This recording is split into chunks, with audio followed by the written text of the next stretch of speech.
nahmaduhu wa nusalli wa nusallim ala rasulihil karim, amma ba'd.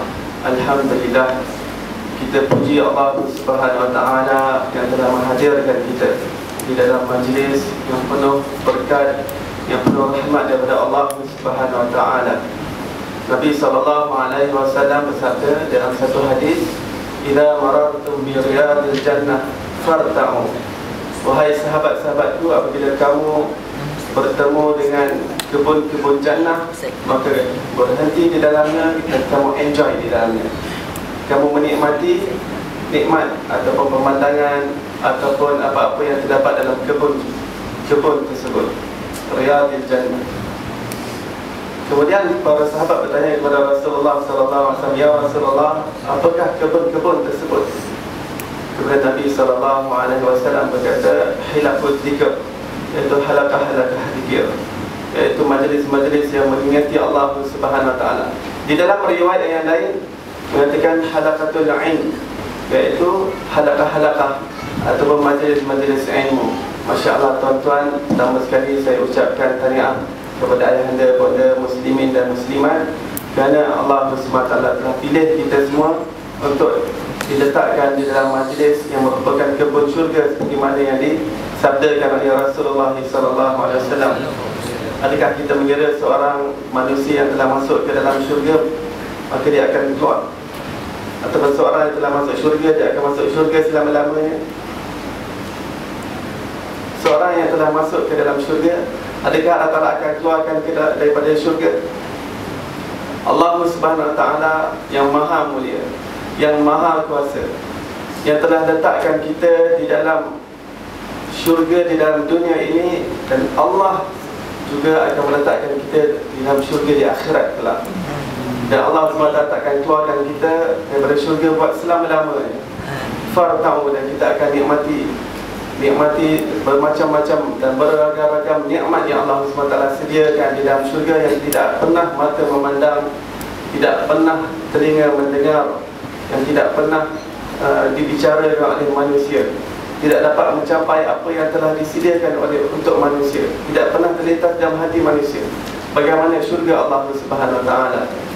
Jadi alhamdulillah, kita berada dalam ilmu tasawuf, ilmu yang membahaskan mengenai penyakit-penyakit hati, bagaimana manusia dapat kenal penyakit-penyakit hati dan bagaimana kita dapat rawat penyakit hati ini. Ilmu tasawuf, ilmu yang membahaskan mengenai nafsu dalam diri manusia, tingkatan-tingkatan nafsu.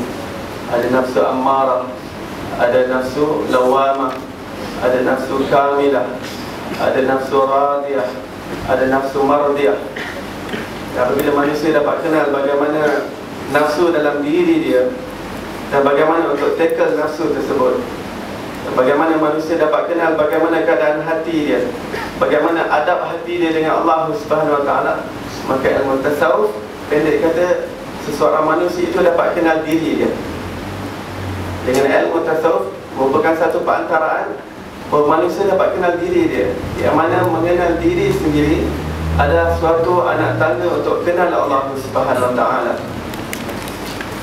Jadi Habib Ahmad bin Zain Al-Habsyi rahimahullah, pengarang kitab ini, yang telah menghimpunkan 3 ilmu yang wajib dipelajari oleh manusia. Di dalamnya ada ilmu iman, di dalamnya ada ilmu Islam, dan di dalamnya ada ilmu ihsan.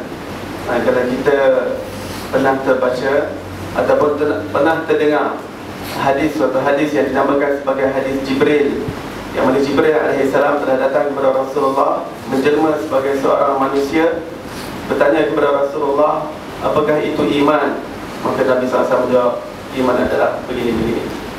Kemudian Jibril AS tanya, apakah itu Islam? Dinyatakan 5 rukun Islam. Yang tadi iman dinyatakan 6 rukun iman. Kemudian malaikat Jibril AS bertanya, wahai Muhammad, apakah itu ihsan? Maka Nabi SAW menjawab, an ta'budallah ka'annaka tara, fa in lam takun tara fa innahu yara. Iaitu kamu beribadat kepada Allah Subhanahu wa ta'ala seolah-olah kamu melihat Allah. Dan jika kamu tidak mampu berbuat demikian, maka hendaklah kamu yakin bahawa Allah Subhanahu wa ta'ala sedang melihat kamu. Ini ihsan. Dan ini adalah intipati kepada seluruh ilmu tasawuf. Kita telah bicarakan tentang pada minggu lepas bahawa manusia boleh namakan ilmu tasawuf ini yang parameternya berdasarkan Quran dan hadis Rasulullah SAW mengenai perbaikan hati, perbaikan jiwa, bagaimana untuk mensolehkan seorang diri manusia, yang sumbernya diambil daripada Quran dan hadis Rasulullah SAW. Manusia boleh gunakan dengan apa sahaja nama. Kadang-kadang ada yang tak selesa dengan perkataan ilmu tasawuf. Dikatakan perkataan tasawuf ini tidak ada di zaman Nabi SAW. Maka kita boleh tukar, tidak ada masalah, sama sekali. Maka kita namakan ilmu ihsan, tidak ada masalah. Kerana ihsan disebut oleh Rasulullah SAW. Ataupun kita namakan sebagai ilmu akhlak. Ulama tasawuf juga mengatakan bahawa siapa yang bertambah akhlak dalam dirinya, maka bertambah tasawuf dalam dirinya. Juga boleh dinamakan sebagai ilmu adab. Mereka yang bertambah adab, adab Rasulullah SAW datangkan dalam diri dia, dan didatangkan adab-adab Rasulullah di dalam diri anak-anaknya. Ajarkan adab-adab kepada anak-anaknya. Hidupkan Rasulullah SAW dalam rumah kita. Hidupkan Rasulullah SAW dalam hati kita dan hati-hati anak kita. Maka bertambah tasawuf dalam dirinya. Maka tidak semestinya ilmu ini dinamakan dengan ilmu tasawuf. Kalau ada orang kata wajib ilmu ini dinamakan dengan ilmu tasawuf, tidak. Boleh dinamakan sebagai ilmu akhlak, ataupun dinamakan sebagai ilmu adab, ataupun nama ilmu ihsan, ataupun ilmu ma'rifat dan sebagainya. Dan insya-Allah dengan keberkatan kita belajar ilmu tasawuf, walaupun kitab ini nampak kecil, kita membicarakan tentang ilmu tasawuf dan isinya juga mungkin tidak seperti apa yang telah diperpanjangkan oleh Imam Ghazali rahimahullah dalam kitab Ihya Ulumuddin. Tetapi dengan berkat kitab ini, Risalah Jami'ah, kitab ini sungguh berkat. Berapa ramai orang yang telah mendapat manfaat daripada kitab ini. Mereka yang datang belajar di Hadramaut, kemudian mereka keluar daripada Hadramaut dan mereka mengajar Risalah Jami'ah. Berapa ramai orang yang Allah Subhanahu Wa Taala bukakan hati mereka. Berapa ramai dengan keberkatan kitab ini Allah SWT lapangkan hati mereka.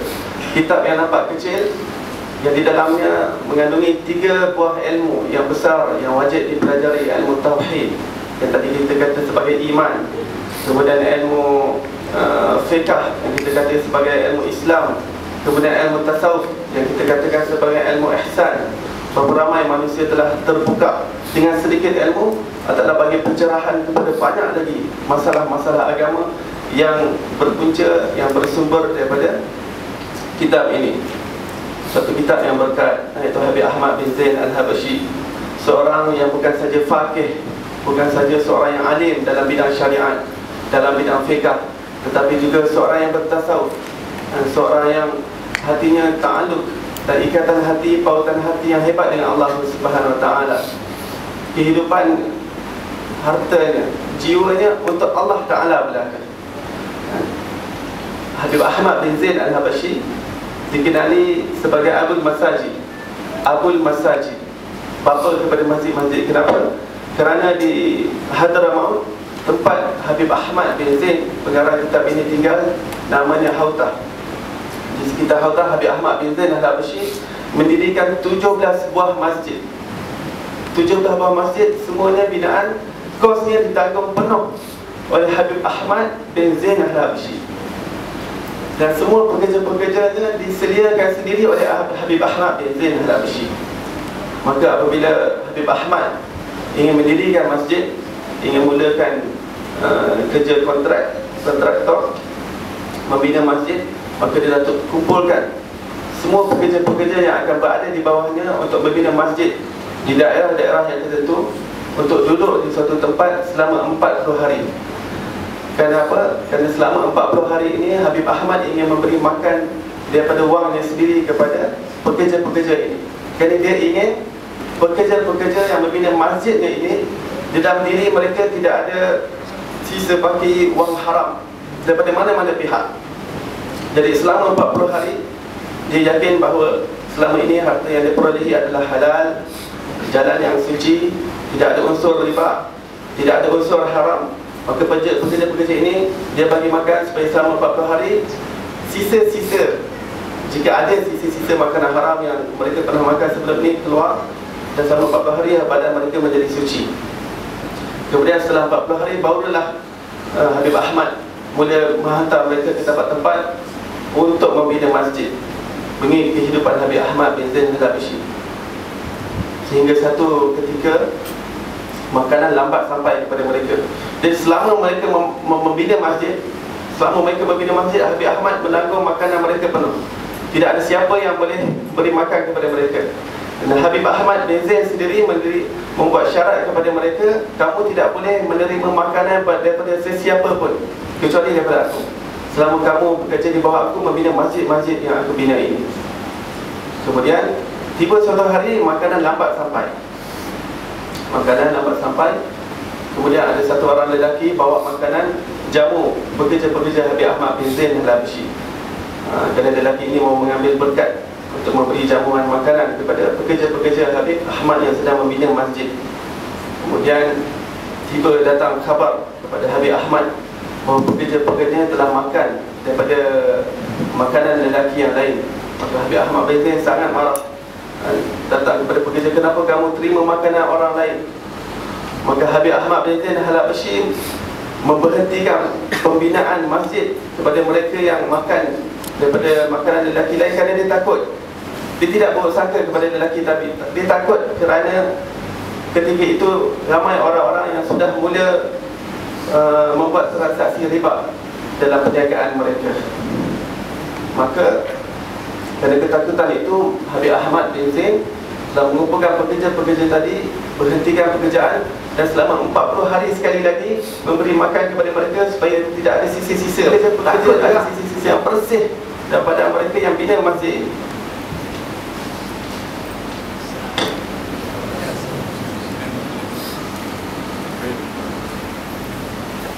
Alhamdulillah. Kisah tadi insyaAllah kita akan sambung pada minggu hadapan insyaAllah. Kita hentikan dahulu. Dan alhamdulillah kita syukur di hadapan kita adalah anak kepada guru mulia Habib Umar bin Muhammad bin Salim bin Hafiz. Yang berada di hadapan kita adalah Habib Salim. Beliau dibesarkan di bawah didikan ayahnya, seorang guru tasawuf, seorang yang hebat fikahnya, seorang yang hebat dalam ilmu hadisnya, dalam ilmu tafsir, dalam segala bidang ilmu. Dan begitu giat menyebarkan dakwah Islamiah ke seluruh dunia. Dan ayahnya, dan beliau juga sering mengikuti rihlah ataupun trip bersama ayahandanya ke negara barat dan juga negara timur. Habib Salim menikmati keturunan yang hebat sekali. Ayahnya adalah seorang guru mulia, seorang da'i ilallah, iaitu Habib Umar bin Hafiz. Kalau kita tengok atuknya pula, dari sebelah ayahnya adalah Habib Muhammad bin Hafiz. Kalau kita pergi Hadramaut, siapa yang tak kenal Habib Muhammad bin Hafiz? Allahu Akbar. Habib Muhammad bin Salim bin Hafiz adalah salah seorang mufti Hadramaut, yang akhirnya syahid di tangan orang komunis ketika penjajahan komunis di Hadramaut. Dan juga kita tengok datuk sebelah ibunya pula adalah Habib Muhammad Al-Haddar. Bila kita pergi ke kawasan Hadramaut, bila kita sebut Habib Muhammad Al-Haddar, ada seorang da'i ilallah, seorang ahlullah, seorang yang rapat dengan Allah, seorang yang hampir dengan Allah. Dalam hatinya kerisauannya bagaimana seluruh manusia dapat hidayat. Seorang lelaki datang mencerca dan mencemuhnya, dia kata, apa yang kamu katakan kepada aku benar belaka, tetapi apa yang kamu tidak tahu mengenai aku lebih besar lagi. Begini lihat kehebatan kesemuanya wali Allah Subhanahu Wa Taala. Dan juga apa yang kita tahu, keturunan daripada Habib Salim ini, kita tidak pernah ketahui tidak ada seorang pun yang tidak alim daripada Habib Salim sehingga ke Rasulullah SAW. Kalau kita nyatakan satu persatu ayahandanya, atuknya, moyang, ayah kepada moyang, dan kita hafal keturunannya sehingga ke Rasulullah. Tidak ada seorang pun yang tidak alim. Hari ini kita tidak tahu bagaimana keturunan kita, tetapi setiap manaqib ataupun riwayat hidup moyangnya dicatatkan dalam lembaran sejarah bagaimana akhlaknya, bagaimana kehidupannya, bagaimana keilmuannya. Ini insyaAllah alhamdulillah kita beruntung bersama kita Habib Salim bin Umar bin Muhammad bin Salim bin Hafiz. InsyaAllah kita akan mendengar mengkira kata daripada beliau. Pada tafadhal masykuran.